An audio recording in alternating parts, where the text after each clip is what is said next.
CTV News with Jackie Scantlebury.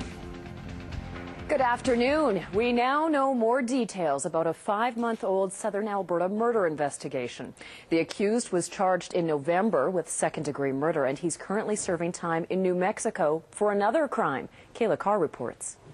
On October 13, 2010, Lethbridge RCMP arrived in Shaughnessy after reports of shots being fired. Within minutes, they found the body of a man in an alley.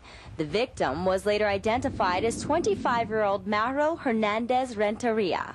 The investigation has revealed that the occupants of the residence that were detained are witnesses to the incident.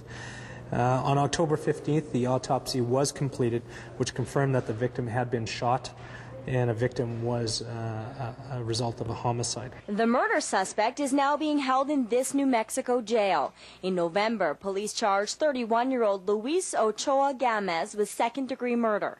At the time, the Mexican citizen was in American custody, charged with trying to illegally re-enter Mexico. He pleaded guilty to those charges in January and is now serving a 3-month sentence at the Dona Ana Detention Center in New Mexico. He's also awaiting an extradition hearing to have him return to Canada to face the charges here. According to U.S. District Court documents obtained by CTV News, the victim and the suspect were drinking together the night before Hernandez Renteria was killed. They began arguing over a botched drug deal, but eventually went their separate ways. Early the next morning, police say Hernandez Renteria showed up at a house in Shaughnessy to confront the accused about his alleged plan to turn him in over the drug deal. The documents claim that's when the suspect pulled out a gun and killed him. The Alberta Justice has commenced an extradition process, and a warrant for his arrest will remain in effect until it can be executed when he is brought back to Canada. The suspect made his way to Tabor before crossing into the United States. On October 16th, Ochoa Gamez was arrested at the border crossing in New Mexico. He pleaded guilty to the illegal re-entry after deportation charge on November 1st.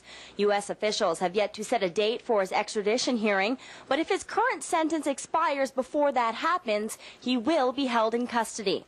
Although the U.S. court documents list other people's names, RCMP tell us they are strictly considered witnesses at this point.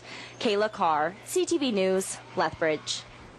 Ochoa Gamez was also deported after being found illegally in Texas in June of 2007 and then in Arizona that following October.